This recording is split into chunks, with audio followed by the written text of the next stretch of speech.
So, what does it really take to win? Today, we're going to deconstruct one of the most legendary mindsets in the history of sports, Kobe Bryant's Mamba mentality. We're going straight to the source, using his own words to pull back the curtain on the principles that fueled that incredible drive for greatness. Okay, let's just start with this quote, because honestly, it says it all. This wasn't just some clever line he used for recruiting, it was a declaration. It was the line in the sand that defined everything that came after. So, it all starts right here. And it's not about talent, not really.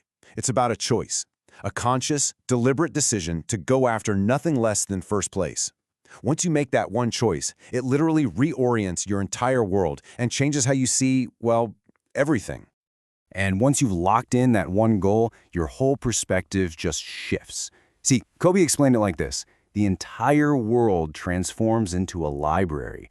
Every single game, every conversation, every book becomes a potential lesson. The world stops being this thing that just happens to you, and it becomes this massive resource, all there to help you get better. He had this amazing name for this library of mentors, Goat Mountain. And he wasn't just, admiring these guys from a distance. No way.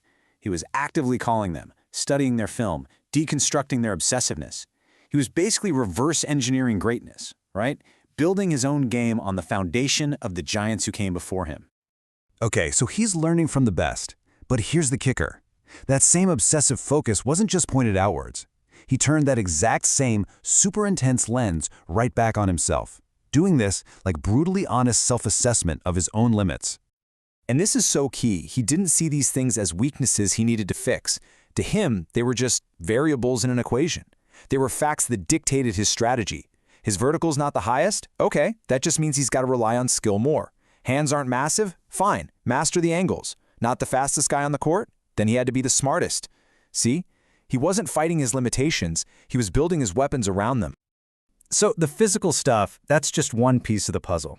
Kobe literally engineered these mental triggers, these little switches in his brain he could flip to get into a state of peak performance whenever he wanted. He worked on mastering his mind just as hard as he worked on his body. He had a great analogy for it. He called it his gladiator switch. And when he flipped that switch, he said it was like entering a cage. The whole world just disappeared. No crowd, no pressure, nothing. Just this singular, absolute focus on the job at hand. It was go time. Right, but what happens when all that focus fails? And I mean fails spectacularly. This happened early in his career. Crucial playoff game, and he shoots 5 straight air balls. 5. For almost any other player, that's it. Your confidence is just shattered. But Kobe, his response wasn't emotional at all. It was pure analysis. Step 1, get over yourself. The embarrassment? It's not important. Then he just asks, why? What was the real root cause? Turns out his legs just weren't strong enough for a full 82-game season. So, what's the solution? Change the weight training program to build endurance. He did it. Problem solved. Done. See? Failure wasn't some big emotional thing. It was just a data point. So, this all sounds great, right? But, and this is a big but, this level of obsession does not come for free. There is a price, a big one, and Kobe was always brutally honest about what that cost was. He knew, and he said it plainly, that if you want to be truly great at one thing, other parts of your life are going to have to take a back seat. He's talking about friends, even family. And it wasn't some accident. It was a conscious choice, a trade-off he was willing to make to get to the top. And you could see this trade-off in his day-to-day life. While other players were taking vacations or just hanging out, he just didn't. What drove all of this? A deep, deep fear of regret. He just never wanted to look back on his career and have to think, man, I could have done more. Every single choice he made was filtered through that one question. And it wasn't just about avoiding regret. There was this other dimension to his drive, this incredible sense of duty.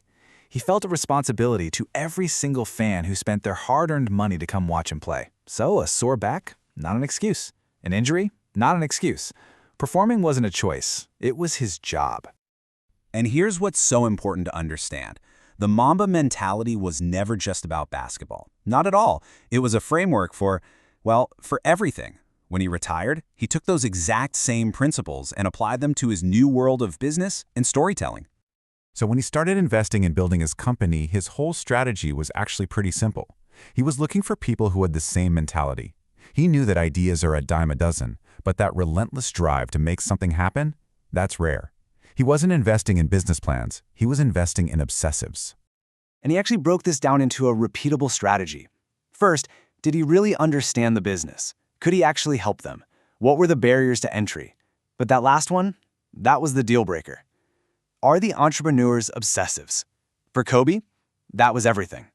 It was the proof that this mindset was the real key to greatness, no matter what you were doing. But you know, the final, ultimate test of this whole philosophy, it didn't happen in a championship game. It happened during one of his absolute darkest moments as a pro, when his entire career was hanging by a thread. The moment his Achilles tendon snapped. I mean, for an athlete, that is a devastating, potentially career-ending injury. And in that moment, in all that pain, with his own kids watching from the stands, you know what his first thought was? It wasn't about himself. It was about the example he had to set. And that right there, that is the whole thing. The Mamba mentality, it's not just about winning championships or building companies. It's a framework for facing down life's biggest obstacles. It's about making a conscious decision that your setbacks will not define you, that you won't be broken by them, that you, and only you, will decide when you're done. So the real question isn't just how Kobe did it. It's when your obstacle shows up, what choice are you going to make?